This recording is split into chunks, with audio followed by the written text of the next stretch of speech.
"Mom, we needed it more than you did. You'll be fine." My daughter Melissa said those words over FaceTime, her face perfectly made up, her new husband Derek visible in the background of their Bali honeymoon suite. Behind her, I could see turquoise water and white sand. In front of me, I had my laptop open to my bank account showing a balance of $2,847.32. My retirement fund, $340,000, saved over 37 years of teaching, was gone. Completely gone. But there was something my daughter and her new husband didn't know, something that would change everything. I'm a technology teacher. I've spent the last decade teaching digital literacy, online safety, and data management. And I had screenshots of every single transaction, every text message, every email where they planned this theft. Every single one. My name is Linda Chen. I'm 62 years old, and I've just discovered that the daughter I raised alone, the child I sacrificed everything for, had systematically drained my retirement account to fund her dream wedding. And she was about to learn that stealing from a woman who teaches teenagers about digital forensics was the worst mistake of her life. The call had come while I was grading papers, a Tuesday afternoon in September, the kind of day where the sunlight slants golden through classroom windows and makes you think about all the autumns you've seen, all the students you've taught. I was in my small apartment, the same one I'd lived in for 20 years because I was saving, always saving for retirement. When my phone rang, Melissa's face filled the screen, glowing with that particular radiance of newlyweds on expensive honeymoons. "Mom, we're in Bali. Can you believe it? It's even more beautiful than the pictures." "That's wonderful, honey," I'd said, though something in my chest had tightened. The wedding had been 3 weeks ago. A lavish affair that I'd been told cost around $50,000 from their own savings. I hadn't been able to contribute much, just $5,000 that I'd scraped together from my teacher's salary, because I was protecting my retirement fund, or so I thought. "Listen, Mom, I need to tell you something." Melissa's smile had faltered slightly. "Don't be mad, okay? We had some unexpected expenses with the wedding, and we had to dip into your retirement account to cover them." The words hadn't made sense at first, like she was speaking a foreign language. "What do you mean, dip into?" "Well, you gave me power of attorney last year when you had that gallbladder surgery, remember? In case something happened and someone needed to access your accounts, we just borrowed a little bit to cover the venue deposit." Borrowed. That word sat between us like a stone. How much is a little bit? She'd glanced off camera, presumably at Derek. Well, it turned out we needed more than we thought. The venue, the flowers, the photographer, Bali, it all added up. "But Mom, you'll be fine. You have your pension from teaching, and you won't retire for a few more years anyway. You have time to save more." "Melissa, how much did you take?" "It's not taking if we're family, Mom. It's more like reallocating resources." Derek says, "How much?" Another pause, then in a smaller voice, "All of it." "But Mom, listen, I'd ended the call. Just pressed the red button and sat there staring at my phone like it was something alien and dangerous. Then I'd logged into my retirement account. 0 balance. 37 years of saving, of brown bag lunches and secondhand clothes, of skipping vacations and driving cars into the ground. $340,000 accumulated through automatic deposits from every paycheck since I was 25 years old. Gone. The transaction history showed a series of transfers over the past 6 months. $10,000 here, $25,000 there, building to a final transfer of $180,000 3 weeks before the wedding. Each transaction had been authorized using my login credentials and the power of attorney documentation I'd foolishly signed. That's when the shock gave way to something else. Something cold and calculating. Because here's what Melissa didn't know. I taught digital forensics. I taught my students how to document cyberbullying, how to preserve evidence of online harassment, how to screenshot conversations, and how to maintain a paper trail. It was literally my job, and I'd been doing exactly that for the past 6 months. Not because I suspected Melissa was stealing from me, but because 6 months ago I'd started noticing strange things. Password reset notifications for accounts I hadn't tried to access. Odd emails from my bank about verifying recent login locations. Small discrepancies in my account, balances that I'd attributed to my own miscalculations. Being a technology teacher, I'd done what I teach my students to do, document everything. I'd started taking weekly screenshots of all my accounts. I'd set up login notifications. I'd forwarded every bank email to a separate archive account. I'd even installed monitoring software on my devices to track any remote access attempts. I'd thought maybe I was being paranoid. Maybe I'd been hacked by some stranger. Maybe I needed to change my passwords and enable two-factor authentication. I never imagined it was my own daughter. But now, sitting in my small apartment with my retirement account emptied, I opened my archive folder, and there it was. 6 months of digital evidence, screenshots showing the progressive drain of my accounts, emails from the bank that Melissa had deleted from my main inbox, but that I'd automatically archived, text messages between her and Derek that I'd backed up from my phone, messages they'd thought they deleted, discussing the loan they were taking from Linda's account, planning which vendors to pay and when. I had everything. My phone rang again. Melissa. I didn't answer. A text came through. Mom, please don't be mad. We'll pay you back. Eventually. It's just that the wedding was our special day and we couldn't compromise on our vision. You understand, right? You always told me to follow my dreams. I stared at that message for a long time. Yes, I'd told her to follow her dreams. I'd also told her to be honest, to work hard, to never take what wasn't hers. Apparently, she'd only heard the parts that served her. Another text. Derek says you're being unreasonable. It's not like you need that money right now. We need it more. We're starting our lives together, Derek says. That phrase appeared a lot in her recent messages. Derek says we deserve a destination wedding. Derek says his family expects certain standards. Derek says your apartment is too small to visit comfortably. I'd met Derek exactly 5 times before the wedding. He was a financial advisor. Ironic, given what he'd just helped my daughter do. He drove a BMW, wore expensive suits, and had the kind of smile that never quite reached his eyes. At the wedding, he'd given a speech about how Melissa had elevated his life, how together they were going to build an empire built on stolen retirement funds. Apparently, my hands were shaking as I opened my laptop and began organizing files. I created a folder called Evidence and started sorting everything chronologically. Bank statements, screenshots of deleted texts I'd recovered, emails, login records showing access from Melissa's IP address, photos she'd posted on social media of the wedding venue, a $40,000 rental. I later learned, tagged with gleeful captions about dream weddings and sparing no expense. There was even a text exchange where she and Derek discussed whether I'd noticed the missing money. She's not great with technology, Melissa had written. She'll probably think she made a mistake or something. Not great with technology. I teach technology to high schoolers. I have a master's degree in educational technology. I run the computer lab at one of the largest high schools in the district. But I'm her mother, so obviously I must be incompetent. I worked through the night, building a comprehensive timeline. Every withdrawal matched to wedding expenses that Melissa had posted about on Instagram. The venue deposit paid the same day $40,000 left my account. The photographer's fee matching a $15,000 transfer. Even the Bali honeymoon, a $30,000 vacation for 2 weeks at a 5-star resort, pulled directly from my retirement savings.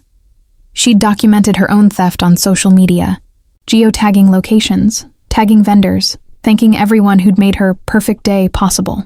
She'd even posted a tearful video thanking her amazing mother who always believed in following your dreams, filmed the morning of the wedding while wearing a $8,000 Vera Wong dress purchased with my money by Dawn.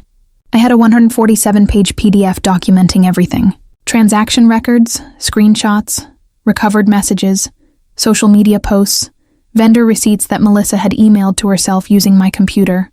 I'd even found the power of attorney document she'd used, the one I'd signed during my emergency surgery, meant to give her temporary access in case I was incapacitated, not permanent permission to drain my accounts. I saved 3 copies. 1 to my hard drive, 1 to a cloud service, 1 to a USB drive that I locked in my school desk. Then I called my lawyer. Howard Chen, no relation, despite the shared surname, was the attorney I'd used when I bought my apartment 20 years ago. He was semi-retired now, mostly doing wills and simple contracts, but he'd always told me to call if I needed anything. Linda, he said when his secretary put me through. It's been years. How are you? I've been better. Howard, my daughter stole my retirement fund. Silence. Then, come to my office. Today. Bring everything. His office was in one of those old downtown buildings that smelled like furniture polish and old books. Howard was in his 70s now, with white hair and reading glasses perpetually perched on his nose. He listened without interrupting while I explained everything, watched while I walked him through the digital evidence. When I finished, he sat back in his chair and whistled low. Linda, this is textbook financial elder abuse. I'm 62. I'm not elderly. In legal terms, you qualify. Financial exploitation of someone over 60 using power of attorney obtained under false pretenses. He was making notes on a legal pad, his handwriting spidery and precise. This is criminal, Linda, not just civil. We're talking fraud, theft, possibly identity theft depending on how she accessed your accounts. This could result in serious charges. I don't want to send my daughter to prison. Then what do you want? Good question. What did I want? Revenge? Restitution? An apology? I thought about 37 years of teaching, of watching my checking account grow with painful slowness, of calculating how many more years until I could retire with dignity. I thought about the small dreams I'd postponed, a trip to China to see where my grandmother was born, a newer car, maybe even a small house with a garden. All gone. All stolen. By the child I'd raised alone after her father left when she was 3. The child I'd put through college while working 2 jobs. The child who'd called me her best friend, right up until she married a man who apparently viewed my life savings as their personal ATM. I want my money back, I said finally. All of it, with interest, and I want her to understand what she did. Howard nodded slowly. We can do that. File criminal charges. Force restitution as part of a plea deal or court judgment. But Linda, you need to prepare yourself. This is going to get ugly. Family cases always do. It's already ugly. It's going to get uglier. He was right. That afternoon, Howard filed a police report on my behalf. Financial Crimes Division. By evening, 2 detectives were sitting in my living room, taking my statement, copying my evidence files onto their own drives. This is one of the most thoroughly documented cases I've ever seen, Detective Maria Rodriguez said, scrolling through my timeline. You teach digital forensics? Digital literacy, but forensics is part of the curriculum. Well, you did better documentation than most of our victims. This is airtight. She looked up from her tablet. Mrs. Chen, your daughter is currently in Indonesia. When she returns to the country, we'll be bringing her in for questioning. Her husband, too. You should prepare yourself for them to contact you. They'll probably try to convince you to drop charges. I won't. People say that now. But when your daughter is crying, begging, promising to change, it gets harder. I won't drop the charges. Rodriguez and her partner exchanged glances. Okay, we'll be in touch. After they left, I sat in my apartment as evening fell, not bothering to turn on lights. The space felt different now. Smaller, maybe. Or just sadder.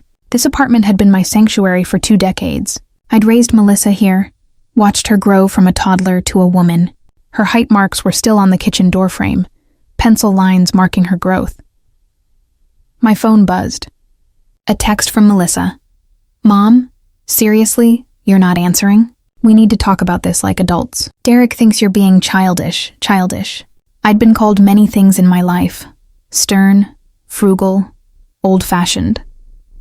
But never childish. I didn't respond. Another text. Fine, be that way. We'll talk when we get back next week, but you need to understand that what's yours is family resources. That's how families work. I wondered where she'd learned that. Not from me. I'd taught her about hard work, about earning what you have, about respecting other people's boundaries. But maybe I'd also taught her, inadvertently, that I'd always be there to catch her when she fell, that Mom would always sacrifice, always give more, always put her needs last. Maybe I'd taught her that my needs didn't matter. Maybe this was partially my fault. No, I stopped that thought before it could take root. I'd made mistakes as a parent. Every parent does. But I didn't teach her to steal. I didn't teach her to lie. Those choices were hers. I opened my laptop and did something I'd been avoiding. I looked at my pension calculator. If I retired at 65 as planned, my pension would give me about $3,200 a month. Without my retirement savings, that would have to cover rent, factor $400, utilities, $200, food, medicine, everything. It was possible. Barely. If I never traveled, never got sick, never needed a new car, never helped anyone, never had an emergency. If I lived very, very small, this was what Melissa had reduced me to. Small possibilities. I thought about all the things I'd given up over the years. I'd never remarried after Melissa's father left, partially because dating seemed impossible with a toddler, but also because every spare dollar went to her. Dance classes, music lessons, summer camps, college, all funded by my single teacher's salary while other people were buying houses and taking vacations. I'd told myself it was worth it. That I was investing in her future, in her happiness. Turned out I was investing in my own poverty. My phone rang. Not Melissa this time. Derek, I answered. Linda. His voice was smooth, practiced. I think we need to clear the air. Melissa's very upset. You're making this into a much bigger deal than it needs to be. Is that right? Look, I know the optics aren't great, but bottom line, we needed capital for our wedding, and you had capital available. It's really that simple. And let's be honest, you weren't going to retire for a few years anyway. You have time to rebuild those savings. Derek, did you know that financial exploitation of an older adult is a felony? Pause. What are you talking about? I'm talking about the police report I filed today. The detectives who are very interested in how you and Melissa systematically drained my retirement account using fraudulently obtained power of attorney. Longer pause. Then, you called the police? On your own daughter? On someone who stole $340,000 from me. The fact that she's my daughter makes it worse, not better. Linda, let's think about this rationally. His voice changed, became more measured. This was his financial advisor voice, I realized. The voice he used to talk nervous clients off ledges. If you press charges, Melissa could face serious consequences. Do you really want to do that to your own daughter? To us, we're family now. You're not my family, Derek. You're a stranger who convinced my daughter to commit a felony. I convinced her? He laughed, sharp and bitter. Linda, this was Melissa's idea. She's the one who suggested using your retirement fund. She said you'd never notice. And if you did notice, you'd forgive her because that's what you always do. Her words, not mine. Something cold settled in my stomach. Is that so? Look, I'll be straight with you. I told her it was a bad idea. I told her we should just have a smaller wedding, use our own money. But Melissa was insistent. She said she deserved her dream wedding after everything she'd put up with growing up. His voice dripped with disdain now, the smooth mask slipping. She said you owed her. For raising her alone, for not giving her a father, for making her live in that pathetic little apartment her whole life. This is on her, Linda, not me. And yet you had no problem spending the money. Once the decision was made? No, I didn't. But don't pretend I'm the villain here. Your daughter is 30 years old, and she still expects mommy to fix everything. Maybe this is exactly what she needs. A reality check. Then you won't mind when she faces the reality of criminal charges. Actually, I do mind, because when she goes down, she's taking me with her, and I worked too hard to build my reputation to have it destroyed by her stupid decisions. His voice went cold. Here's what's going to happen, Linda. You're going to drop those charges. You're going to tell the police it was a misunderstanding, and in return, Melissa and I will agree to pay you back. Over time, with a reasonable payment plan. Or what? Or I divorce her. And I make sure everyone knows why. That she's a thief. That she can't be trusted. I have clients, Linda. Important clients who trust me with their money. If word gets out that my wife is being investigated for financial fraud, I'm finished. So if you don't drop this, I'll make sure Melissa takes the fall alone. I'll testify against her if I have to. I'll say she acted without my knowledge. And unlike you, I have lawyers, good ones, who'll make it stick. He hung up. I sat there holding the phone, feeling something I hadn't felt in years. Rage, pure, clean, righteous rage. This man, this stranger my daughter had married, was threatening me. Was threatening to throw Melissa under the bus to save himself. And somehow that made me even angrier than the theft. Because Melissa, for all her faults, was still my daughter, and Derek was using her like a human shield. I called Howard. We need to accelerate everything, I told him. I want full criminal charges filed before they get back from Bali. I want warrants waiting for them at the airport. Linda, are you sure? That's extremely aggressive, I'm sure. And Howard? I want Derek charged separately. He may claim ignorance, but I have text messages proving he knew exactly what was happening. He's not walking away from this. Okay, I'll call the detective tonight. Linda, are you prepared for Melissa to hate you? Yes, but I wasn't. Not really. How do you prepare for your child to hate you? How do you armor yourself against that particular wound? You don't. You just endure it. Melissa and Derek returned from Bali on a Thursday. According to Detective Rodriguez, they were detained at customs, separated and questioned for 4 hours before being formally arrested. Both posted bail. Derek's parents put up their house as collateral and were released with ankle monitors and instructions not to leave the state. Melissa called me from her lawyer's office. Mom. Her voice was strange, flat. What did you do? I reported a theft. You had me arrested at the airport in front of everyone. Do you have any idea how humiliating that was? Do you have any idea how humiliating it is to discover your daughter stole your retirement fund? I didn't steal anything. That was family money. It was my money, Melissa. Earned by me, saved by me. For my retirement, you gave me power of attorney. That means I could access it. For emergencies. If I was incapacitated. Not for funding your wedding. It was an emergency. We couldn't get married without that money. We would have had to postpone, maybe cancel. Our venue required a non-refundable deposit. Our photographer was booking up. We had no choice. You had every choice. You could have had a smaller wedding. You could have waited and saved. You could have asked me directly instead of stealing. I didn't steal. God, why do you keep using that word? She was crying now. Real tears. The kind that used to make me drop everything and comfort her. Mom, I'm your daughter. I needed help.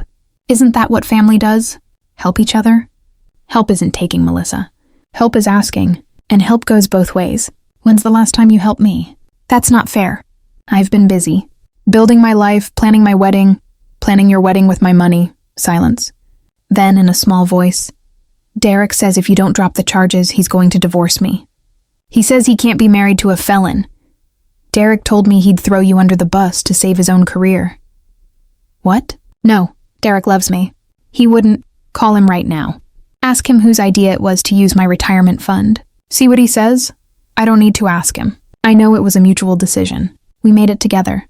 That's not what he told me. He said it was all your idea, that he tried to talk you out of it, that you're the one who said I'd never notice or I'd forgive you.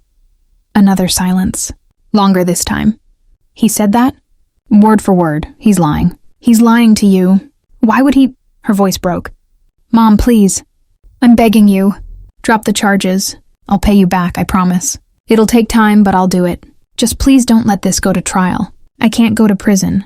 I can't. Something in me wanted to soften. Wanted to say, okay, yes, we'll figure this out. Wanted to be the mother I'd always been. The one who caught her when she fell. But I'd been that mother for 30 years. And where had it gotten us? No, I said. You made choices, Melissa. Adult choices. Now you get to face adult consequences. I hate you. The words were venom. I hate you so much. You're supposed to be my mother. Mothers don't do this to their children. Mothers protect their children, no matter what. Mothers also teach their children right from wrong. I failed to do that somewhere along the way. I won't fail again, I hung up. And then I cried for an hour. Ugly, sobbing tears that left my face swollen and my chest aching. Detective Rodriguez called that evening. Mrs. Chen, I wanted to update you. We've charged both defendants with financial exploitation of an older adult, a Class B felony. We've also added identity theft charges based on the unauthorized account access. And we found something interesting in Derek's financial records. What? He has significant gambling debts. Nearly $180,000 owed to various casinos and online gambling sites. We think that's the real reason they needed your money so urgently. The wedding was expensive, sure, but Derek had debts he couldn't pay. So it wasn't just about a dream wedding. It was about Derek's gambling problem. And Melissa had either known and not cared, or, worse, hadn't known and didn't bother to ask where the urgent need for money was coming from. "There's more," Rodriguez continued. "Derek is cooperating with us. He's willing to testify that Melissa accessed your accounts, that she was the primary actor. In exchange, the DA might offer him a reduced charge." "Absolutely not. He spent the money. He benefited from it. He knew it was wrong. He doesn't get to walk away clean." "I understand your anger, Mrs. Chen. But if we don't take his testimony, this case gets harder to prove. You have my documentation. You don't need his testimony." "True. But juries like when co-defendants turn on each other. It makes the case cleaner. No deals for Derek. Either charge them both fully or I'll find a DA who will." Rodriguez sighed. "You're making this harder than it needs to be." "Good. They made my retirement impossible. They can deal with hard." The preliminary hearing was set for 6 weeks out. In the meantime, I had to keep teaching, had to stand in front of my students and pretend everything was fine, that my daughter wasn't facing felony charges, that my retirement wasn't ruined. It was harder than I expected.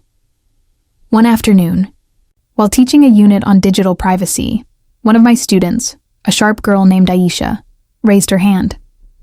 "Ms. Chen, what do you do if someone you trust steals from you using technology? Like someone in your family?" The question hit too close. That's a complicated situation, Aisha. "But there are legal options, right? Like you could report them?" "Yes, there are legal remedies. But when it's family, it becomes more complex. There are emotional factors to consider. But if they stole from you, they're not really family anymore, right? Like, family doesn't do that to each other." Out of the mouths of 16-year-olds. "Ideally, no. Family shouldn't exploit each other. But people make mistakes, sometimes serious ones. So do you forgive them? Even if they destroyed your life?" The classroom had gone very quiet. 25 students watching me, waiting for wisdom I wasn't sure I had. "I think," I said slowly, "forgiveness isn't about pretending it didn't happen. It's not about letting them escape consequences. Real forgiveness is acknowledging what they did, holding them accountable, and then choosing not to let their actions poison your future. But that takes time. And sometimes, accountability has to come first." Aisha nodded thoughtfully. After class, she approached my desk. "Ms. Chen, I wasn't asking for me. I was asking for you. The whole school knows about your daughter, about the arrest." Of course they did. Small communities have no secrets. "I'm okay, Aisha, but thank you for asking. My mom says you're brave, for pressing charges. She says most parents would just let it go, let their kids walk all over them. But you're showing everyone that respect goes both ways." After she left, I sat at my desk for a long time, thinking about that. Brave. I didn't feel brave. I felt heartbroken and tired and scared of the future. But maybe brave isn't feeling fearless. Maybe brave is feeling terrified and doing the right thing anyway. My principal, Dr. Sarah Martinez, called me into her office that week. "Linda, how are you holding up?" "I'm managing." "The school board is aware of your situation. They want you to know you have their full support, both personally and legally, if needed." "Thank you." "They also want you to know that if you need time off, for court dates, or just for your mental health, you have it. Use your sick days. Use your personal days. Use unpaid leave if you need to. Your job is secure." The kindness made my eyes burn. "I appreciate that, Sarah." "Linda, can I ask you something? Off the record?" "Of course. Do you regret it?" "Pressing charges?" "Every single day. And I'd do it again every single day." "Does that make sense?" "Perfect sense." She pushed a box of tissues across her desk. "My sister stole from my mother for years. Pills first, then money. Mom never reported it, never pressed charges, just kept hoping Janine would change. She died still hoping, still making excuses, still protecting a daughter who saw her as nothing but a resource to exploit. I'm sorry. Don't be. Just know that what you're doing, it's hard, but it's right. And sometimes those two things are the same. That weekend, I did something I hadn't done in months. I called my sister Susan. She lived in California with her husband and 2 sons. We weren't close. Geography and different life paths had seen to that. But we were cordial.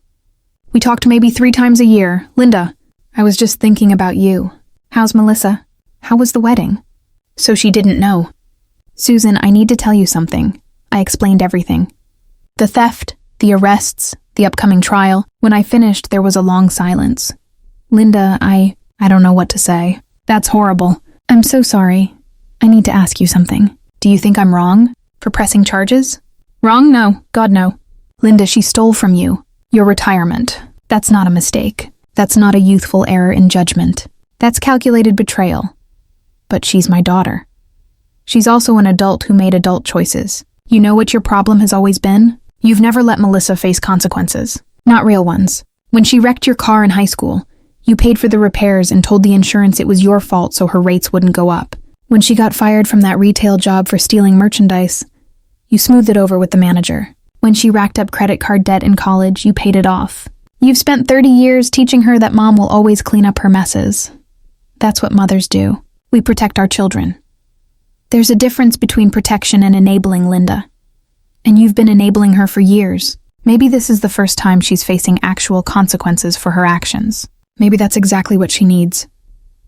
Even if it means she hates me? Especially if it means she hates you. Because right now, her hating you means she's finally realizing you're not her personal ATM. You're a person, with needs and boundaries and rights. After I hung up, I thought about that. Had I enabled Melissa? Looking back, I could see the pattern. Every time she got in trouble, I'd fixed it. Every time she made a bad choice, I'd cushioned the fall. I'd thought I was being a good mother. Maybe I'd just been teaching her that her actions didn't have consequences. My phone buzzed. An email from Derek's lawyer. I opened it, already knowing I wasn't going to like what I found. Mrs. Chen, my client, Derek Patterson, wishes to extend an offer of settlement.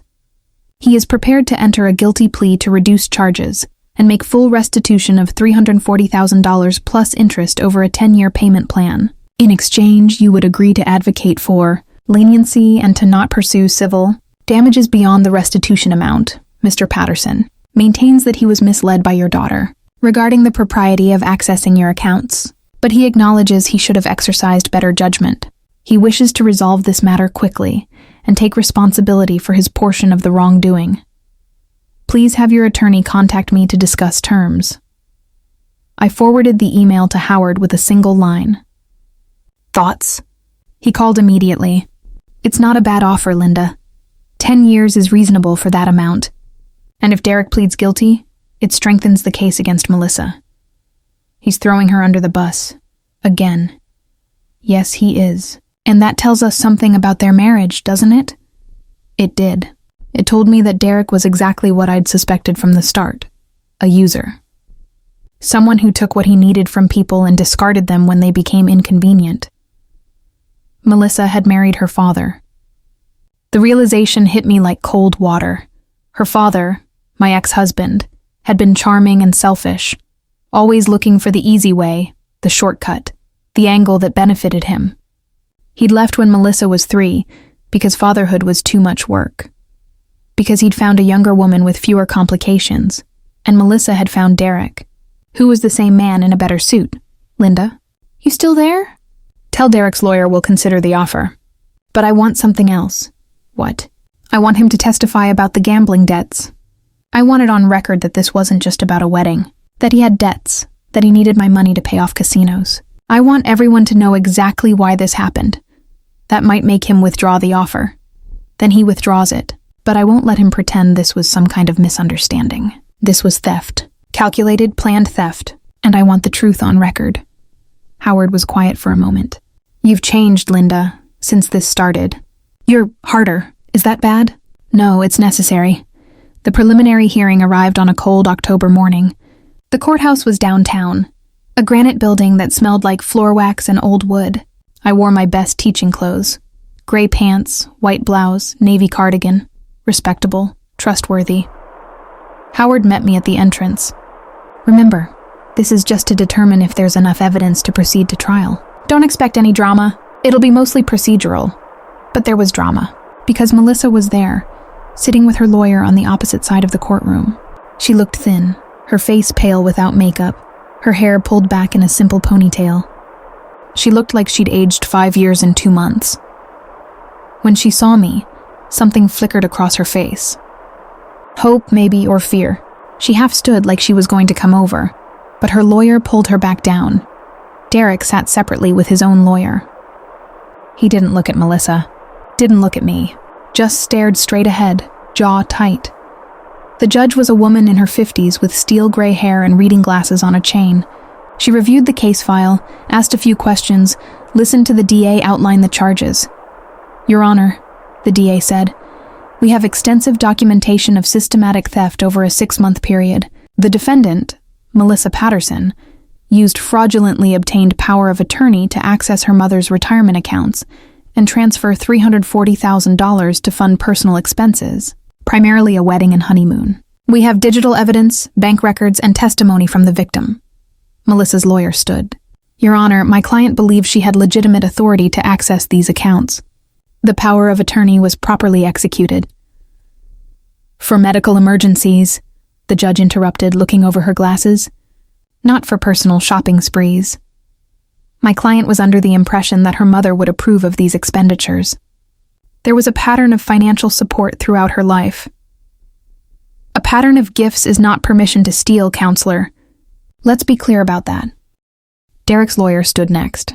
"Your Honor, my client has offered full restitution and is willing to plead guilty to reduce charges. He acknowledges poor judgment but maintains he was misled about the propriety of these transactions." The judge looked at me.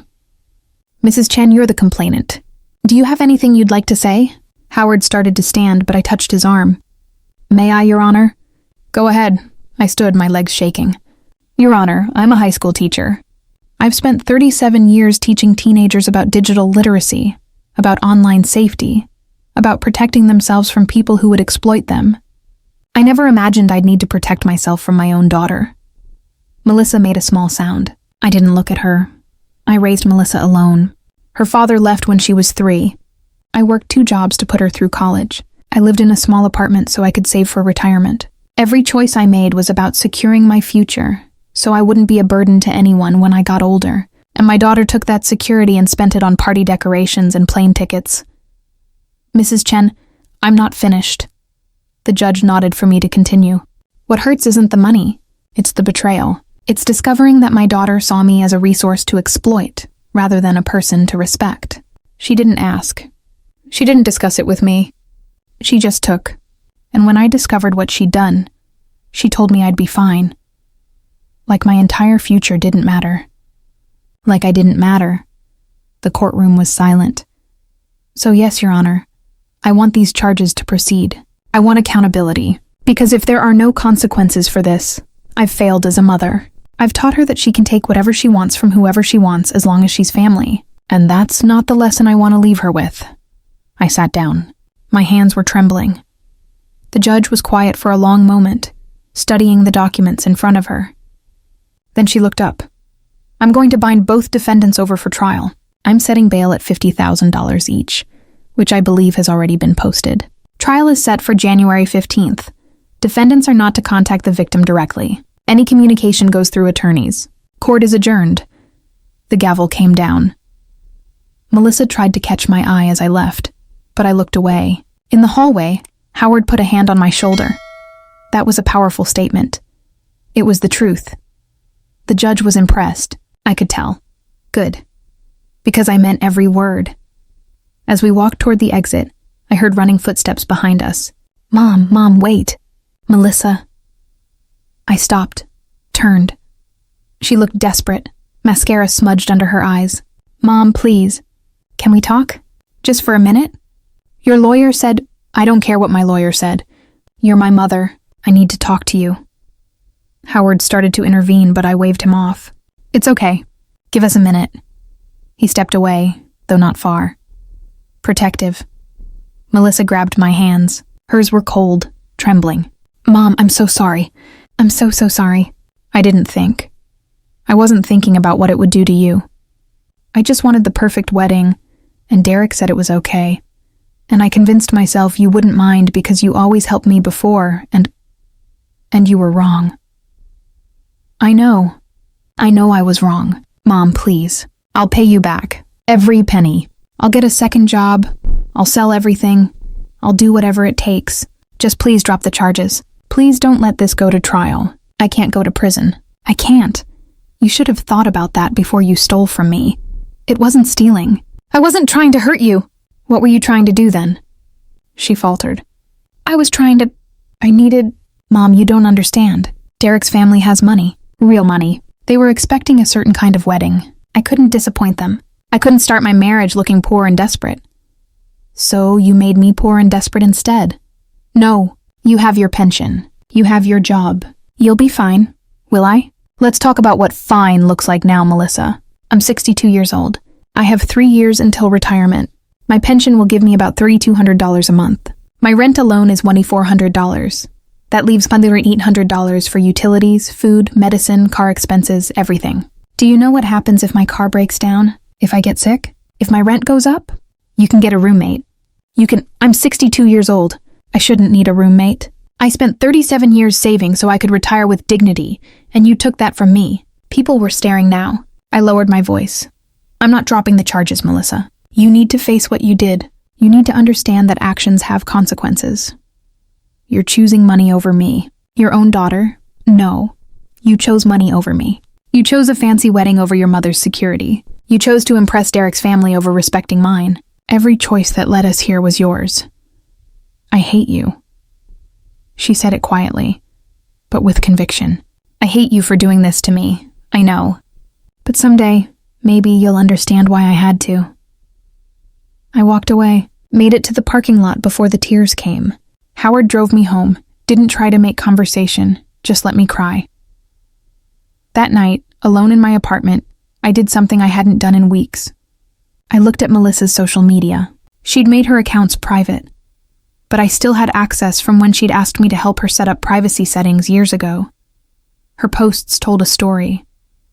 The wedding photos were still up, hundreds of them, her in that expensive dress, Derek in his designer tux, both of them glowing with happiness. The captions were full of gratitude and love, but after the arrest, everything changed. The posts became angry, defensive. Screenshots of supportive messages from friends saying things like, "Your mom is crazy," and "She's just jealous of your happiness." Long paragraphs about how family should forgive and mistakes happen and some people are too bitter to celebrate love. Not once did she acknowledge what she'd done. Not once did she take responsibility. The comments were enlightening. Some friends supported her, but others, people I'd met, parents of her childhood friends, pushed back. Wait, you stole from your mom? That's not a mistake. That's a crime. Your mom was always so kind to us. This is how you repay her. I'm sorry, but I'm Team Linda on this one. You can't just take someone's retirement fund. Melissa had responded to each critical comment with variations of "you don't understand," and "family is more complicated" than that, and she gave me power of attorney. So technically it wasn't stealing. Technically.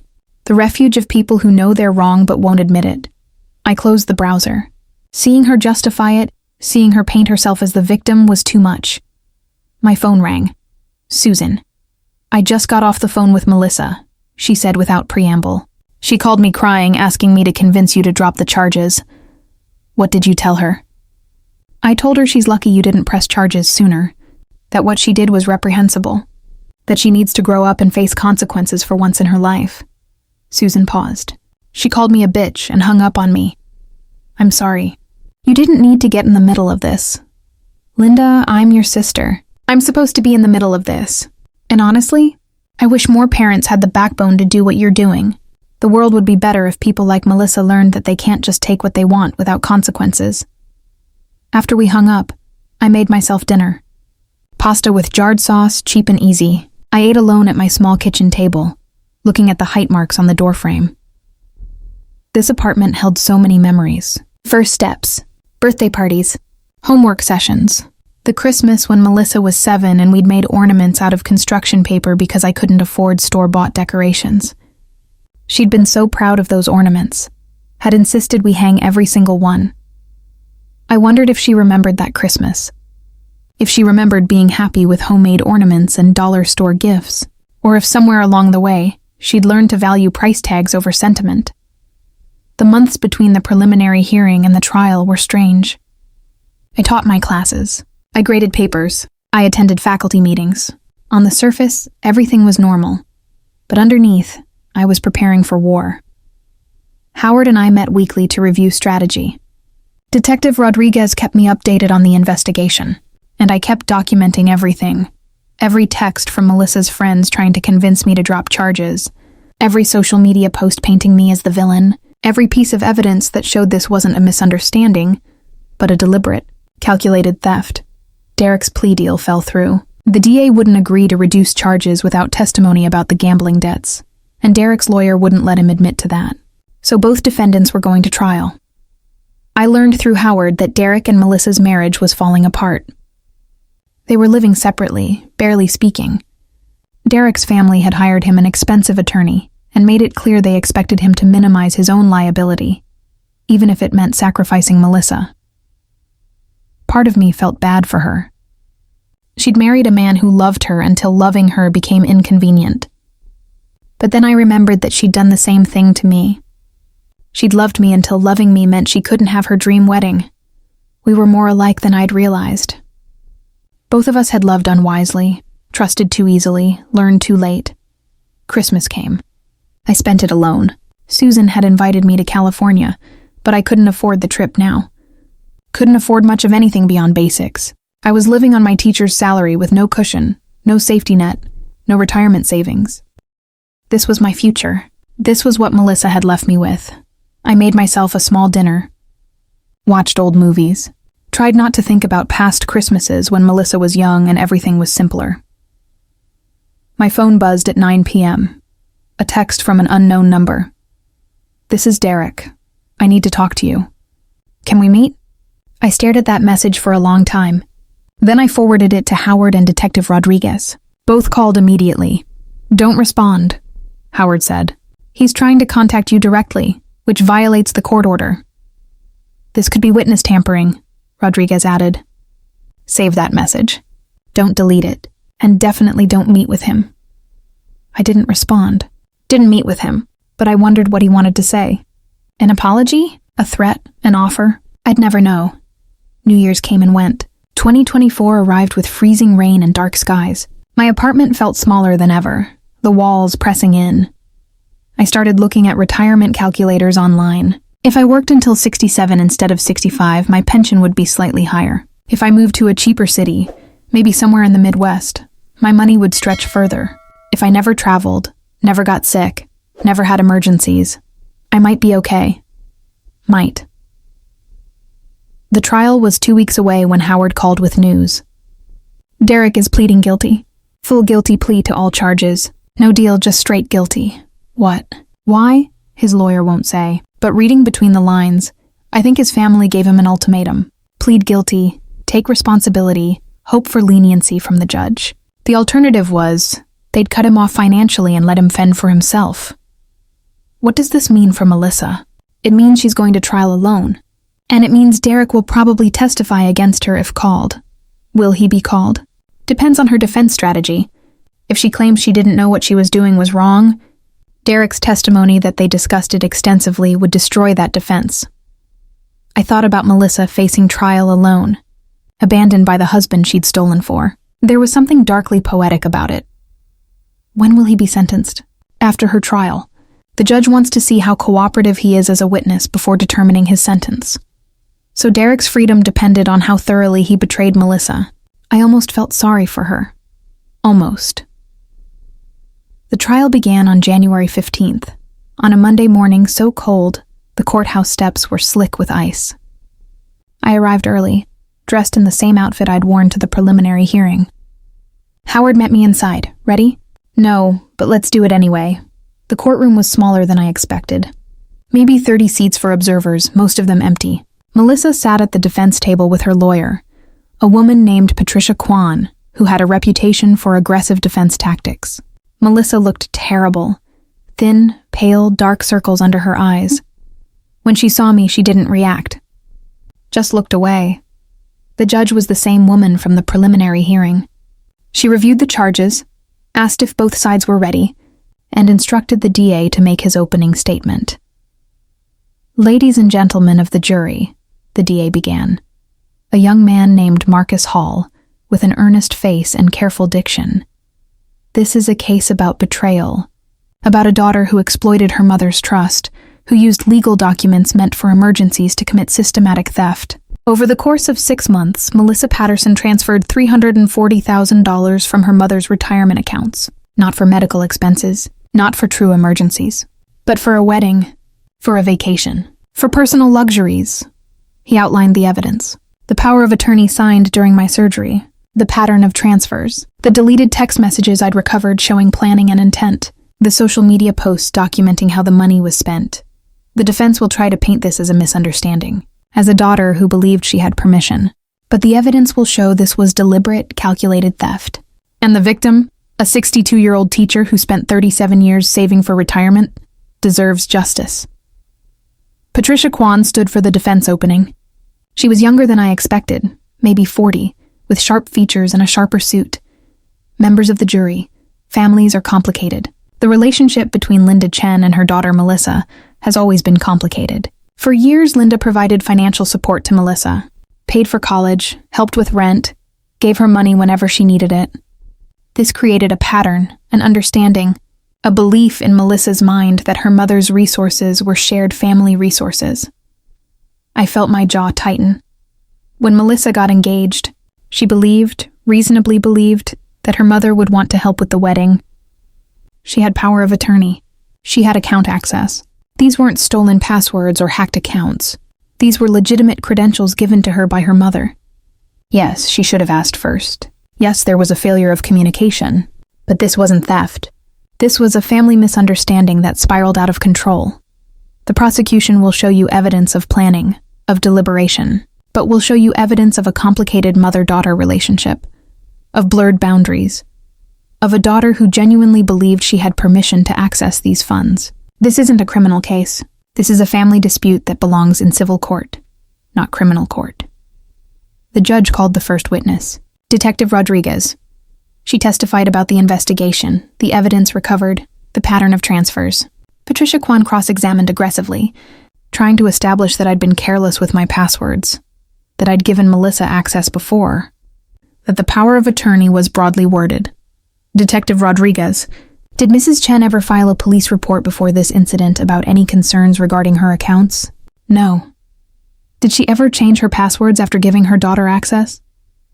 Not that I'm aware of. So isn't it possible that Mrs. Chen knew her daughter had access and simply didn't care until after the wedding? Objection. Marcus stood. Calls for speculation.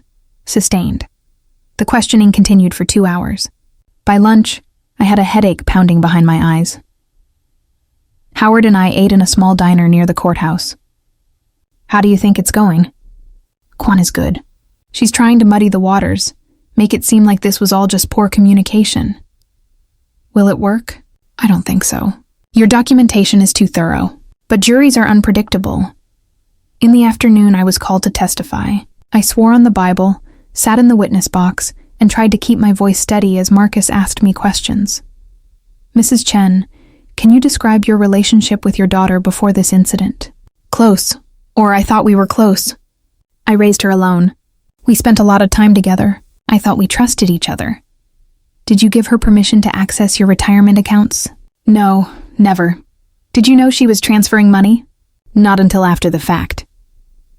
When you signed the power of attorney, what was your understanding of its purpose? It was for medical emergencies. In case something happened during my surgery and someone needed to make decisions or access my accounts to pay medical bills. It was temporary. Did you intend for it to be permanent? Absolutely not. Marcus showed the jury screenshots of my bank accounts, the progression of transfers, the social media posts showing how the money was spent. With each image, I watched the jury's faces. Some looked sympathetic. Others looked confused. One older woman looked angry. Then Patricia Kwan stood for cross-examination. I braced myself. Mrs. Chen, you testified that you and your daughter were close. Would you say you had a generous relationship? That you often gave her money? I helped her when she needed help. Within my means. You paid for her college education, correct? Yes. You helped with her rent when she was in her 20s? A few times. You gave her a car when she graduated? An old car. A used car that I no longer needed. But you gave her things. Financial help was part of your relationship dynamic. Yes, but, and when she got engaged, did you offer to help with the wedding? I gave her $5,000. But she needed more than $5,000 for the wedding she wanted, correct? I don't know what she needed. She never discussed it with me. Isn't it possible that she thought, given your history of financial generosity, that you would approve of her using the retirement funds temporarily, that she could pay you back later? If she thought that, she was wrong. She never asked. But Mrs. Chen, you've established a pattern where you give Melissa money when she asks. Isn't it reasonable that she might have thought this was the same? No, this wasn't a few $100s for rent. This was my entire retirement savings. But you didn't tell her she couldn't access it. The power of attorney was valid. The account credentials worked. From Melissa's perspective, she had legitimate access. I wanted to scream. Wanted to ask how legitimate access equaled permission to drain the account. But I kept my voice level. Having access doesn't mean having permission. I can access my neighbor's mail if they give me a key to their mailbox, but that doesn't mean I can open their letters and spend their checks. Some jury members nodded at that. Patricia changed tactics. Mrs. Chen, is it true that you haven't tried to maintain contact with your daughter since her arrest? The court order prohibits contact, but you could reach out through attorneys. You could at least try to rebuild the relationship. Instead, you're here, pushing for a felony conviction against your own child. Doesn't that seem excessive? What's excessive is stealing $340,000. So this is about punishment for you? About revenge? This is about accountability. Accountability that could send your daughter to prison for years. That could destroy her future. Are you comfortable with that? I looked directly at the jury. My daughter destroyed my future without thinking twice. Why should I protect hers? Patricia's eyes flashed. So you admit this is personal. This is about hurting her because she hurt you. This is about teaching her that other people matter. That you can't just take what you want because you're family. If I don't teach her that now, who will? No further questions. I stepped down from the witness stand on shaking legs. Howard caught my arm as I passed. You did great. That last line was perfect. But I didn't feel perfect. I felt exhausted. The trial continued for 3 more days. They called Derek as a witness. He testified that yes, he and Melissa had discussed using my retirement funds. Yes, he'd known I hadn't given explicit permission. Yes, he'd had doubts, but Melissa had insisted I wouldn't mind. Under cross-examination, he admitted his gambling debts, admitted he'd needed money urgently, admitted the wedding had been partly cover for paying off casinos. Melissa sat motionless through his testimony, staring at the table. Her husband, soon-to-be ex-husband, was systematically destroying her defense, and she couldn't even look at him. They called Melissa to testify. She wore a simple blue dress, her hair pulled back, minimal jewelry. She looked young and vulnerable, which I'm sure was intentional.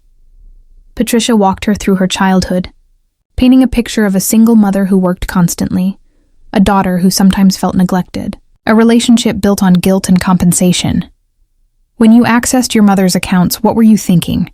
I thought she'd want to help. She always helped before, and I thought I could pay her back before she even noticed. Derek promised his bonus would cover it.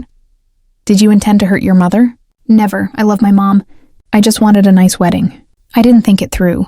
I made a mistake. Like forgetting to return a library book. Marcus's cross-examination was brutal. Ms. Patterson, you testified that you thought your mother would want to help. Did you ask her? No, but yes or no. Did you ask? No. Did you tell her you were accessing her accounts? No. Did you tell her after you'd taken the money? Not right away. In fact, you didn't tell her at all. She discovered it herself, didn't she? Yes. And when she confronted you, what did you say? Melissa's lawyer objected, but the judge allowed it. I told her she'd be fine. You told her she'd be fine after stealing her retirement. Did you know how much money was in that account? Yes. Did you know it was her entire retirement savings? Yes.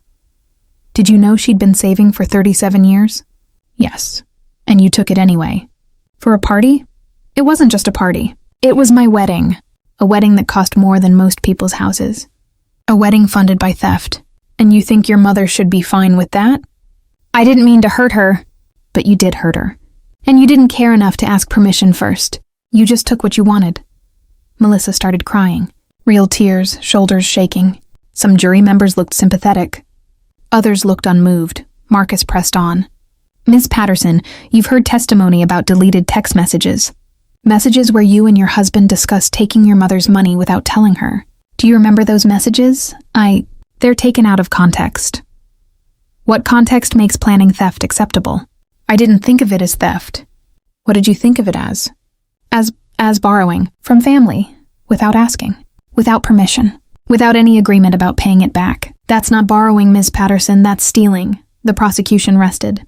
The defense rested. Closing arguments began. Marcus summarized the evidence methodically. The defense wants you to believe this was a misunderstanding, but the evidence shows planning, deliberation, and intentional concealment. Melissa Patterson knew what she was doing was wrong. She did it anyway, and she got caught. Patricia's closing was more emotional. This is a family tragedy, not a criminal case.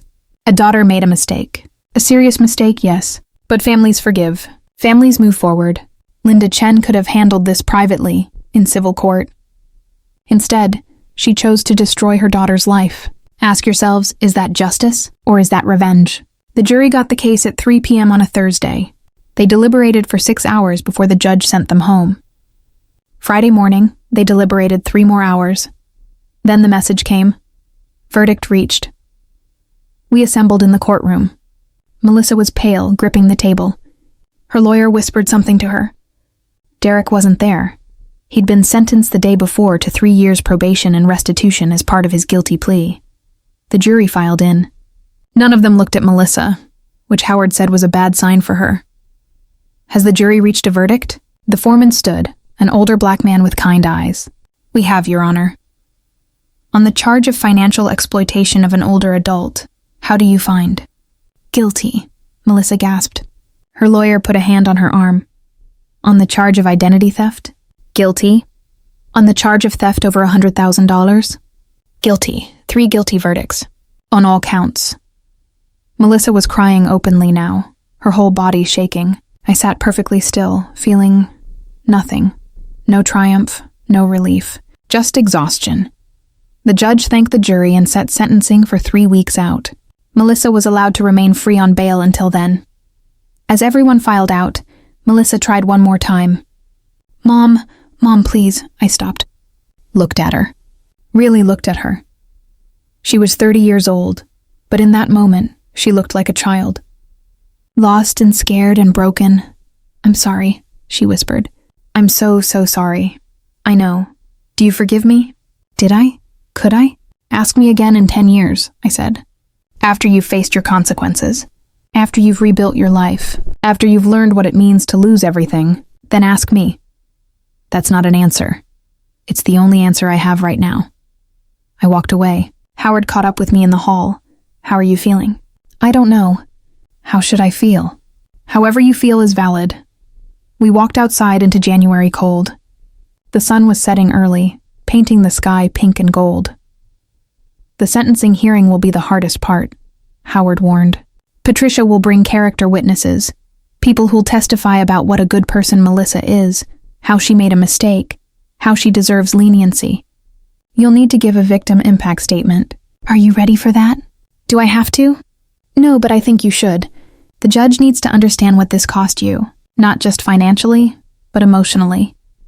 I thought about that as I drove home. What had this cost me emotionally? My daughter, my trust, my belief that family meant something beyond blood and obligation.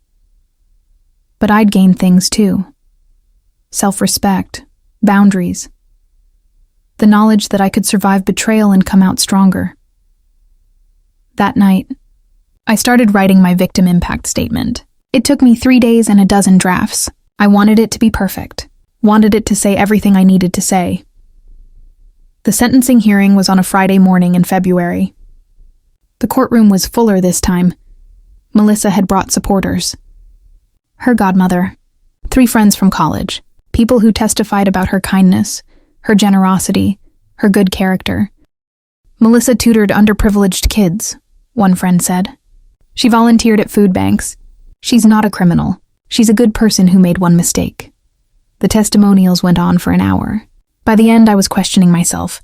Had I been too harsh? Was I destroying a fundamentally good person over one terrible decision? Then it was my turn. I walked to the podium with my statement printed on 3 pages. My hands were shaking. Your Honor, my name is Linda Chen. I'm a high school teacher. I'm 62 years old, and I'm the victim of my daughter's theft. I looked up at the judge. She nodded for me to continue. For 37 years, I saved money. Not a lot at first. $50 per paycheck when I started teaching. Then $100, then $200 as my salary increased. Every automatic deposit felt like a promise to my future self. A promise that after decades of hard work, I could retire with dignity. I could travel. I could rest. I could stop worrying about money for the first time in my life. My voice caught. I took a breath. My daughter took that promise. She took 37 years of sacrifice and spent it on one day. One party, one moment of looking good in front of people who didn't matter.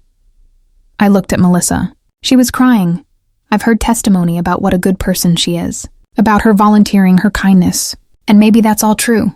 But here's what I know. Good people don't steal from their mothers. Good people don't delete text messages discussing their theft. Good people don't respond to being caught by saying, "You'll be fine." I won't be fine. I'll work until I'm 67 now, maybe 70. I'll live in a small apartment with roommates, pinching pennies, hoping I don't get sick. I'll never travel to China to see where my grandmother was born. I'll never help my future grandchildren with college. I'll never have the retirement I earned. Because my daughter wanted a wedding that looked good on Instagram. The courtroom was silent. People keep asking if I forgive her, if I'll drop the charges, move past this, rebuild our relationship. And maybe someday I will, but not today. Not while she's still calling this a mistake instead of what it is, a betrayal. Not while she's still more concerned about her consequences than my loss.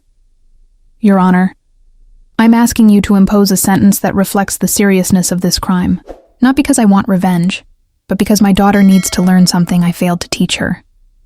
Other people's lives matter. Other people's futures matter. You can't just take what you want because you're family. If this court shows leniency, I'll have failed her again, because she'll learn that betrayal comes with minimal consequences, that tears and apologies can erase theft, that being sorry matters more than being trustworthy. I folded my papers. Thank you for letting me speak. Whatever sentence you impose, I'll accept. But I'm asking, pleading for accountability. Real accountability, because that's the last lesson I can teach my daughter. I sat down. The judge was quiet for a long moment, studying Melissa. Ms. Patterson, do you have anything to say before I impose sentence? Melissa stood, her lawyer beside her. Your Honor, I know I hurt my mother. I know I made terrible choices. I'm ashamed of what I did. I'm asking for mercy, for a chance to make this right, to be the daughter she deserves. The daughter I deserve wouldn't have stolen from me, I said quietly. The judge shot me a look. Technically, I wasn't supposed to speak, but she didn't reprimand me. Ms. Patterson, the judge said, I've heard testimony about your character, about your good works, your volunteer service, but I've also seen evidence of calculated theft, of planning and deliberation, of a daughter who exploited her mother's trust in the most fundamental way. Melissa was trembling. The law provides for sentences ranging from probation to 10 years in prison for the crimes you've committed. The prosecution is recommending 5 years. Your attorney is asking for probation and restitution. She paused, looking at her notes. I'm going to split the difference. You will serve 18 months in minimum security prison, followed by 3 years of supervised probation. You will pay full restitution of $340,000 plus interest at a rate to be determined by the probation department based on your earning capacity. You will perform 500 hours of community service, specifically working with elder abuse prevention programs, and you will have no contact with your mother unless she initiates it. Melissa collapsed in her chair, sobbing. Her lawyer was already talking about appeals. The judge continued. Ms. Patterson, I'm giving you prison time not to punish you, but to teach you. To give you time to truly reflect on what you've done, to understand that your mother is not a resource to exploit, but a person deserving of respect and dignity. She looked at me. Mrs. Chen, I hope this sentence provides some sense of justice. I know it doesn't restore what was taken from you, but it sends a message that financial elder abuse will not be tolerated in this court. The gavel came down. Melissa was taken into custody immediately to begin her sentence. I watched as guards led her out of the courtroom, her hands cuffed behind her back. She looked back at me once, her face streaming with tears. I didn't wave, didn't smile, just watched her go. In the hallway, reporters were waiting. The case had gotten local media attention. Teacher's daughter steals retirement fund, and they wanted quotes. Mrs. Chen, how do you feel about the sentence? Are you satisfied with the outcome? Do you plan to reconcile with your daughter? Howard fielded them while I escaped to the parking lot. I sat in my car for 30 minutes, just breathing. It was over. After months of investigation, hearings, trial, and testimony, it was finally over. Melissa would serve 18 months. Derek had gotten probation. And I had... What exactly did I have? I drove home slowly, taking side streets, in no hurry to return to my empty apartment. The winter afternoon was gray and cold, matching my mood. When I finally pulled into my parking spot, I sat for another 10 minutes before going inside. The apartment felt different. Quieter, maybe, or just lonelier. I made tea and sat in my small living room, looking at the framed photos on the wall. Melissa at 5, gap-toothed and grinning. Melissa at 10, holding a spelling bee trophy. Melissa at 18 in her graduation gown. A whole childhood documented in cheap frames.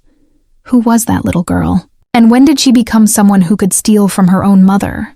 My phone buzzed. A text from Susan. Saw the news. 18 months. How are you holding up? I don't know. I typed back. I feel like I should feel something. Relief? Vindication? But I just feel empty. That's normal. You've been running on adrenaline for months. Now it's over and you're crashing. I put my daughter in prison, Susan. No. She put herself in prison. You just refused to enable her anymore. I wanted to believe that. But sitting alone in my apartment, looking at photos of a child who no longer existed, it was hard to feel righteous. That night, I couldn't sleep. I kept thinking about Melissa in a cell somewhere, crying, scared, alone. Part of me wanted to call the prison, ask if she was okay, make sure she had everything she needed. But I didn't. Because coddling her, protecting her from consequences, that's what had led us here. The first week after sentencing was strange. I went back to teaching, but everything felt off. My students knew what had happened. The trial had been in the local news, and they treated me differently. More carefully, like I was fragile. Ms. Chen, Aisha said after class one day, I just wanted to say, you did the right thing. My mom says it took real courage. Thank you, Aisha. My aunt went through something similar. Her son stole her credit cards, ran up like $50,000 in debt. She never reported it, just paid it off and pretended it didn't happen. And you know what he did? Did it again 5 years later. Some people don't learn unless they're forced to. After she left, I thought about that.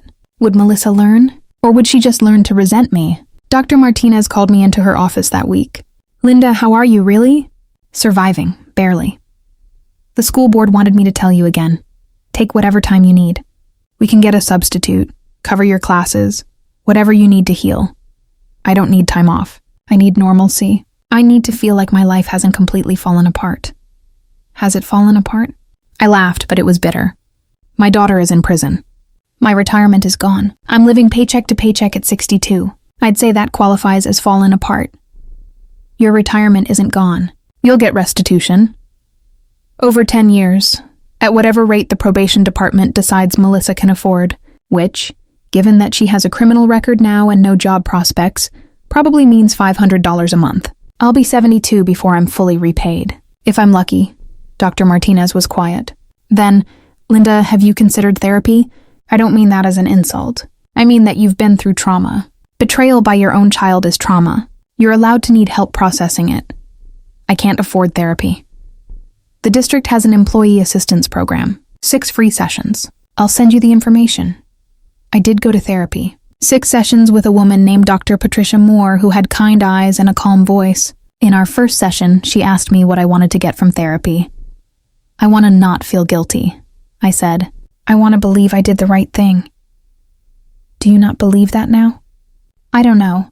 Everyone keeps telling me I did the right thing. My sister, my lawyer, the judge. But I'm the one who has to live with it. I'm the one who put my daughter in prison.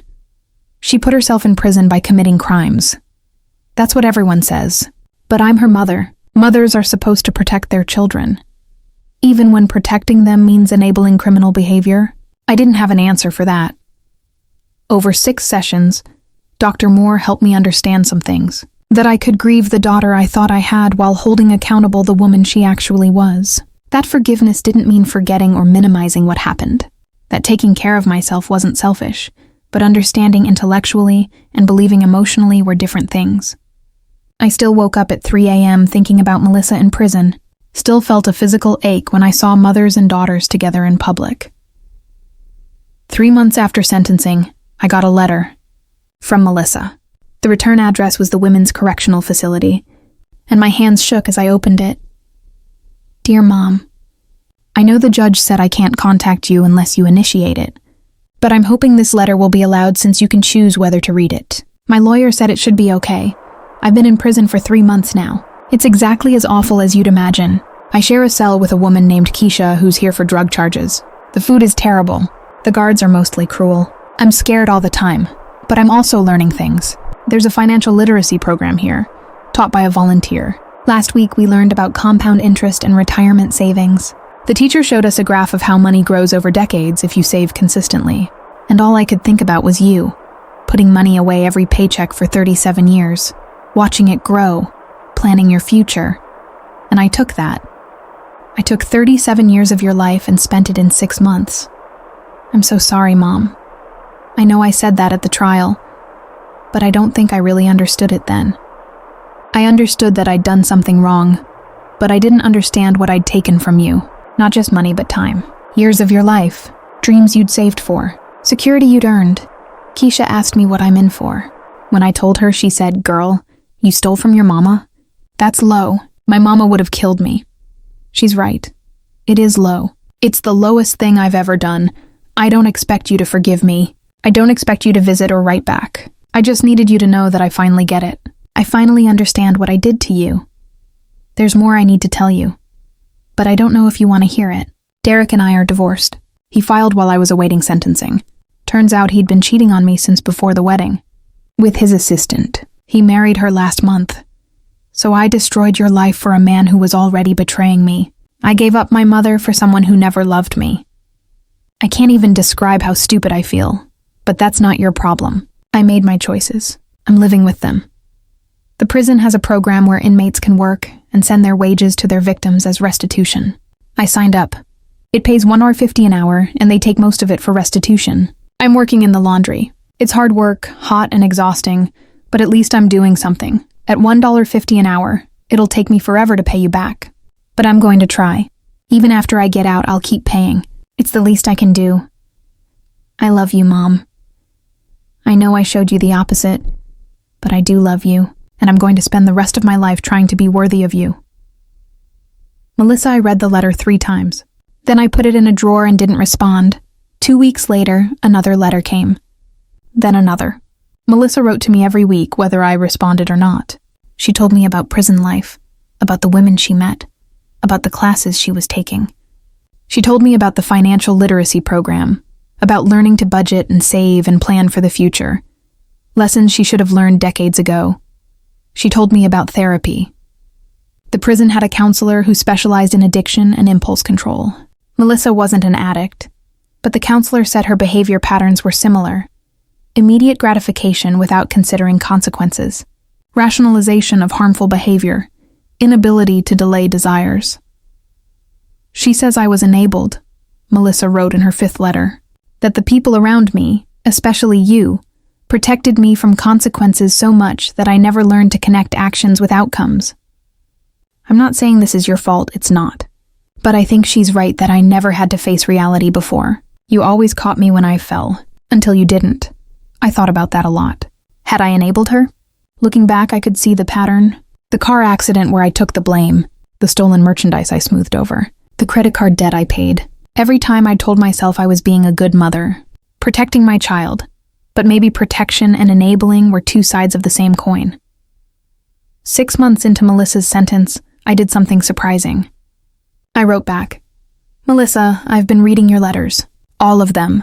I wasn't going to respond, but my therapist says that healing requires communication, even difficult communication.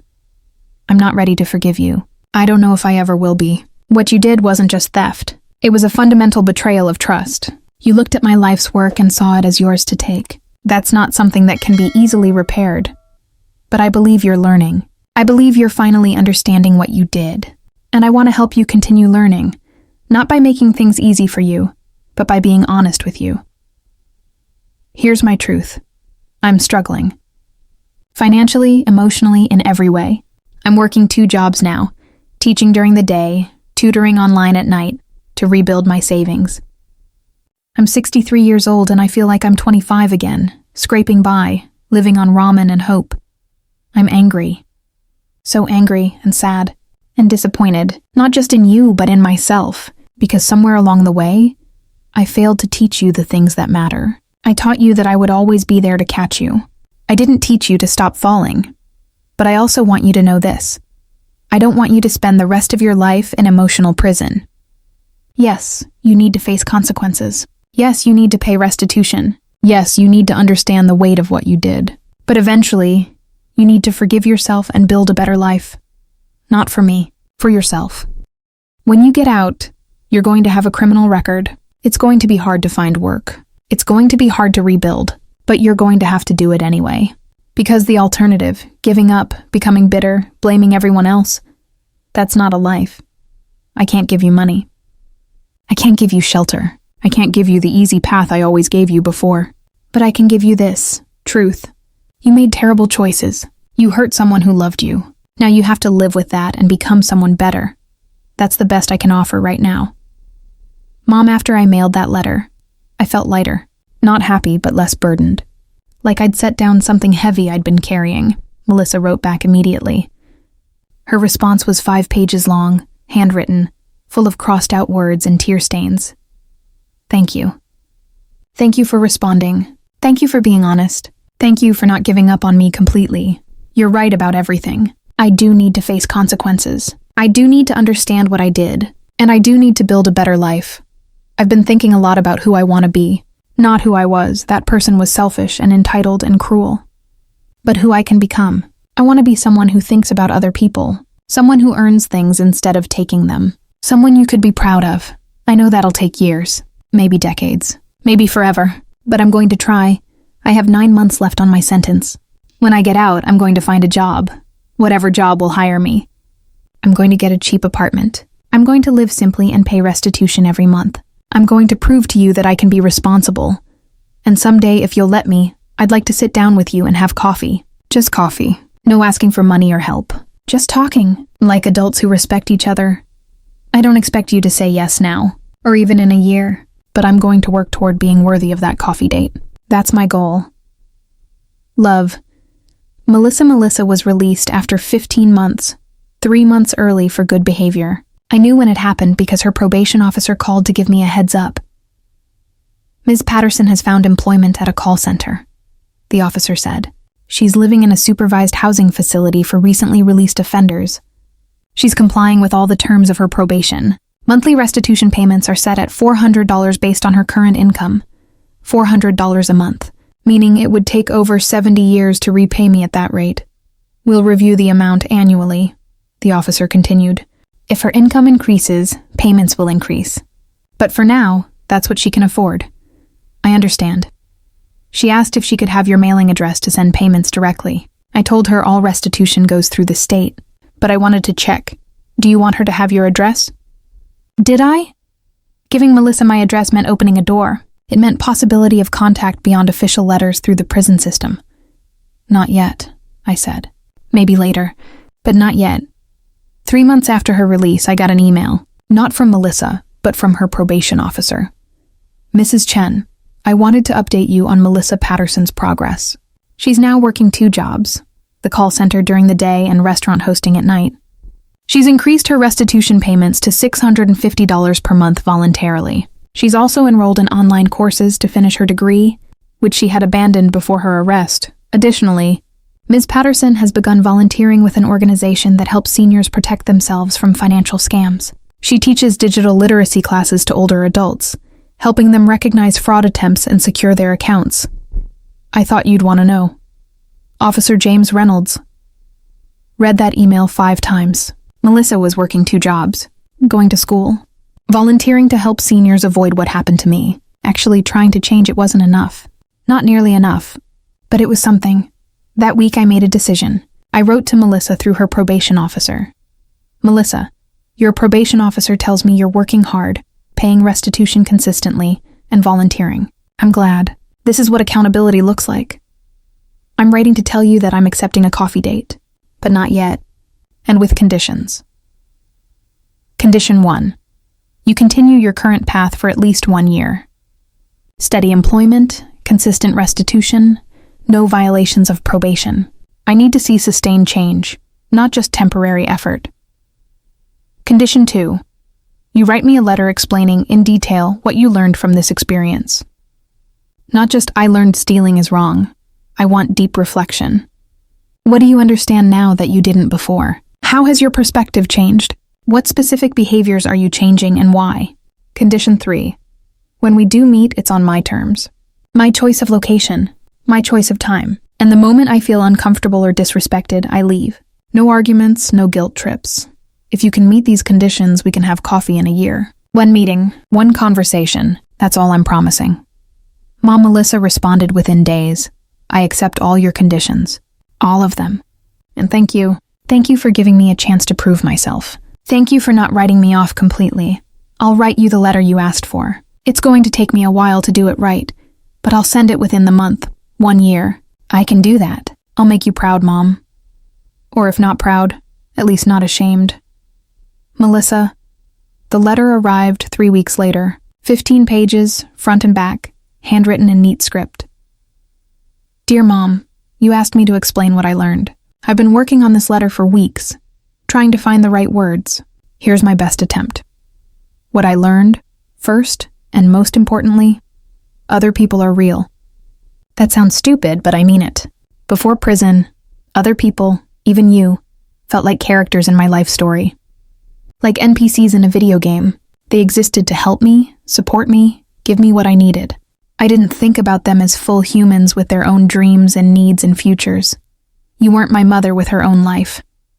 You were Mom, the person who fixed things and gave me money and made my problems go away. I saw you as a role, not a person. And that let me justify taking from you. Because I wasn't taking from a real person with real needs. I was just accessing resources from Mom. Prison changed that. In here, you can't pretend other people aren't real. You live pressed up against them. You see them cry. You hear their stories. You watch them suffer. Keisha, my cellmate, is 42 with 3 kids. She made one mistake, got caught with her boyfriend's drugs, and now her kids are in foster care. She shows me their pictures every night. They're real to me. Her pain is real to me, and that made me think about you. Really think about you. Not as Mom, but as Linda Chen, a person who worked for 37 years. Who saved money diligently, who had dreams of traveling to China, of retiring comfortably, of enjoying the last decades of her life after working so hard.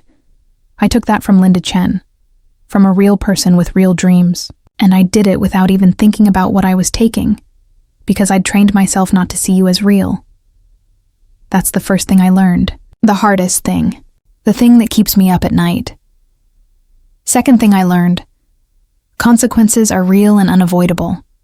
Before prison, I'd always been able to avoid consequences. You'd bail me out, make excuses for me, smooth things over, and when you couldn't, Derek would. Or I'd charm my way out of trouble, or I'd just move on and pretend it never happened. Prison doesn't work that way. In here, consequences are inescapable. You can't charm the guards. You can't have Mommy fix it. You just have to sit with what you did and face it every single day. Wake up in a cell, eat terrible food, work for pennies, miss everything on the outside. That's consequence. Real, grinding, daily consequence, and it's been good for me. I know that sounds crazy, but it's true. For the first time in my life, I've had to face what I did without escape routes, and it's made me understand something fundamental. My actions affect the world. They affect real people, and I can't just opt out of that reality when it's inconvenient. Third thing I learned, you taught me more than I realized. The financial literacy class in here covered budgeting, saving, compound interest. And as the teacher talked, I kept hearing your voice. All those times you explained why we couldn't afford something. All those times you showed me your budget spreadsheet. All those times you talked about saving for retirement. I heard you. I just didn't listen. I heard the words but didn't internalize the lesson. And now, at 30 years old, I'm learning basic financial responsibility in a prison classroom that you tried to teach me for decades. You gave me every tool I needed to be responsible. I chose not to use them. That's not your failure. That's mine.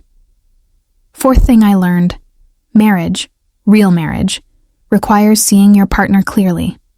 I married Derek because he was handsome and successful and made me feel special. I never asked if he was kind, if he was honest, if he treated other people well. I just wanted the Instagram perfect life he represented, and I never saw that he was using me the same way I was using you. He saw me as wife, a role that gave him status, not as Melissa, a full person. When that role became inconvenient, he discarded me, just like I discarded you when you became inconvenient to my wedding plans. That's karma, I guess, getting exactly what I gave. Fifth thing I learned, forgiveness isn't owed. Before, I thought that if I said sorry, people had to forgive me. That's what you always did. I'd apologize and you'd forgive, and everything would go back to normal. So when I apologized for stealing your retirement, I expected the same pattern. You'd forgive me, drop the charges, and we'd move on. But forgiveness isn't automatic. It's earned, and sometimes it's not earned at all. Sometimes the hurt is too deep, the betrayal too fundamental. I'm learning that you don't owe me forgiveness. You don't owe me a relationship. You don't owe me anything. If you never forgive me, that's fair. That's the consequence of what I did, and I have to accept it. Sixth thing I learned, I can change. That's the hopeful part. I'm not permanently the person who stole from her mother. I can become someone different, someone better. But it takes work, constant daily work. Choosing to be honest when lying would be easier. Choosing to take responsibility when making excuses would feel better. Choosing to think about other people when focusing on myself is more comfortable. It's hard. Some days I fail, but I'm trying, and that's more than I did for the first 30 years of my life. So that's what I learned, Mom. 6 lessons that should have taken 30 years but took 15 months in prison. I wish I'd learned them from you, the way you tried to teach me, but I had to learn them the hard way. I'm sorry. Not just, I'm sorry I got caught, or I'm sorry this is inconvenient, but truly deeply sorry that I hurt you, that I betrayed you, that I took your dreams and spent them on mine, that I treated you like a resource instead of a person, that I failed to be the daughter you deserved. I can't give you back what I took. 18 months in prison doesn't equal 37 years of savings. $400 a month restitution doesn't restore your retirement dreams. Nothing I do can undo what I did, but I can try to be better. I can work hard, pay you back, and become someone who understands what family actually means. Not someone who takes, but someone who gives. Not someone who uses, but someone who respects. That's my promise. Not that I'll be perfect. Not that I'll never make mistakes, but that I'll try every day to be worthy of a second chance I know I don't deserve. Thank you for reading this. Thank you for considering coffee in a year. Thank you for not giving up on me completely, even though you had every right to. I love you, Mom. And I'm going to spend the rest of my life trying to show you what that actually means. Melissa, I read that letter sitting at my kitchen table with tears streaming down my face. Not tears of forgiveness, I wasn't there yet, but tears of recognition. This was my daughter, not the entitled woman who'd stolen from me, but the child I'd raised. She was still in there, buried under years of bad choices and enabling, finally fighting her way to the surface. It didn't fix anything. Didn't restore my retirement or erase the betrayal, but it was real, and it was a start. 1 year later, almost to the day, I met Melissa for coffee. We met at Morrison's Cafe, the same place where James and I had talked after the will reading, where Dad and I used to go on Sunday mornings. It felt right, neutral ground with good memories attached. I arrived first, ordered my usual black coffee and blueberry scone. Sat in the same corner booth, waited. Melissa arrived exactly on time. She looked different. Older, thinner, with lines around her eyes that hadn't been there 2 years ago. She was dressed simply, in jeans and a plain sweater. No designer clothes, no expensive jewelry. She looked like a person, not a performance. Mom. Her voice shook. Thank you for meeting me. Sit down. She sat across from me, hands folded on the table. Nervous. Good. She should be nervous. How have you been? She asked. Working. Saving. Trying to rebuild what you destroyed. She flinched but didn't argue. I've been working too. 2 jobs still. The call center promoted me to supervisor. And I'm finishing my degree. Business administration with a focus on financial planning. Ironic, I know. Ironic isn't the word I'd use. I've paid $8,200 in restitution so far. I know that's not much compared to what I owe, but I'm trying. And when I finish my degree and get a better job, I'll increase the payments. Melissa, I'm 64 years old. At $400 a month, you'll finish paying me back when I'm 135. Do you understand that? I'll be dead before you repay what you stole. That's my reality. I know. Tears were streaming down her face now. I know, and I'm so sorry. I wish I could fix it. I wish I could give you back those years. But I can't. All I can do is keep paying, keep working, keep trying to be better. We sat in silence. Rita came by with coffee for Melissa, gave me a knowing look, and retreated. Why did you do it? I asked finally. Really? Not the surface reasons, the wedding, Derek, all that. But why did you think it was okay to take from me? Melissa stared into her coffee for a long time. Because I thought you existed for me. I know how that sounds. It's horrible. But it's true. You were my mom. So your job was to support me, help me, give me what I needed. I didn't think of you as having your own life, your own dreams, your own needs. You were just Mom, the person who fixed things. And now I see you. Linda Chen. Teacher, saver, woman who deserved better than a daughter like me. She looked up, meeting my eyes. I can't undo what I did, but I'm not that person anymore. Or I'm trying not to be. Every day, I make choices to be someone different. Someone who thinks about other people. Someone who earns instead of takes. Do you have friends now? People who know what you did? A few. The women from the prison program. My AA sponsor. You're in AA? Not for alcohol. They have a chapter for people with impulse control issues. It helps. Having people who understand that doing the right thing isn't always automatic. That sometimes you have to work at being decent. I thought about that. The idea that decency required work wasn't natural. Maybe that was true for everyone. Not just Melissa. I'm not ready to forgive you, I said. I don't know if I ever will be. I know. But I'm willing to keep meeting. Once every few months. To see if you're actually changing. Or if this is just another performance. It's not a performance. I promise it's not. Prove it. Not with words, with actions, with consistency. Show me over years, not months, that you're different. I will. I promise I will. We finished our coffee mostly in silence. It wasn't comfortable. It wasn't healing. But it was honest.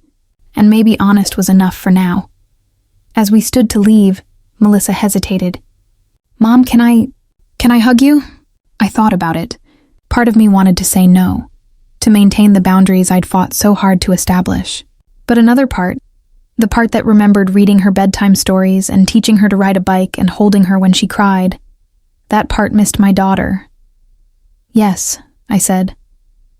But just for a moment. She hugged me carefully, like I was fragile. Maybe I was. When she pulled back, we were both crying. Thank you, she whispered, for everything, for this chance, for not giving up on me completely. Don't thank me yet. Earn it. I will. That was 2 years ago. I'm 66 now. Still teaching. Still working 2 jobs. Still rebuilding my retirement. Melissa and I meet every 3 months for coffee. Sometimes it goes well. Sometimes we argue. Once I walked out because she made an excuse for being late with restitution. She showed up at my apartment the next day with a written apology and proof she'd paid. She's kept every promise. Finished her degree.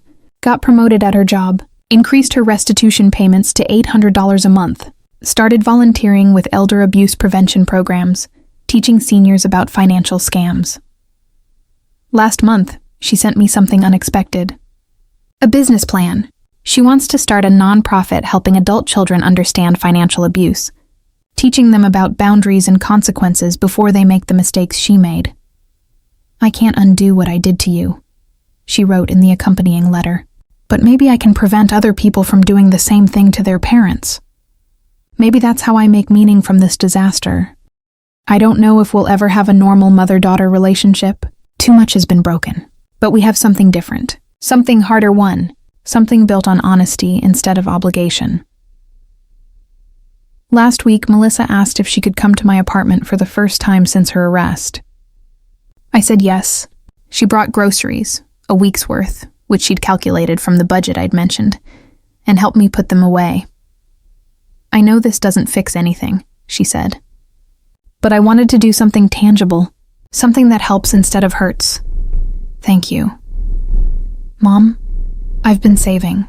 Beyond the restitution, I have $12,000 in an emergency fund now. And I wanted to ask, if you had an emergency, like your car breaking down or something, could I help? Not a loan, a gift, like you used to do for me. Melissa, I know you don't need my help. You've been managing fine on your own, but I want to be able to give, not just take, even if it's small, even if it doesn't make up for what I took. I thought about that, about whether accepting help from her would be enabling or allowing her to practice being a different person. Ask me when there's actually an emergency, I said finally. Right now I'm okay, but if something happens, I'll consider it. Fair enough. As she left, she turned back. Mom, I know I don't say this enough, but I'm proud of you. For standing up to me, for refusing to enable me, for teaching me the hardest lesson I've ever learned. You saved my life by stopping to save me from consequences. After she left, I sat in my rocking chair, the one I'd bought with some of the restitution money, nowhere near as nice as the one Dad had made for Claire in that other story, but mine, and thought about justice. Was this justice? My daughter in a small apartment, working 2 jobs, paying me back at a rate that would take decades? Me at 66, still working, my retirement delayed indefinitely, my dreams downsized? Maybe justice isn't clean. Maybe it doesn't restore what was lost. Maybe it just means that wrong is acknowledged, consequences are faced, and people try, however imperfectly, to be better. I won't get my retirement back. Not really, but I got something else. Self-respect, boundaries.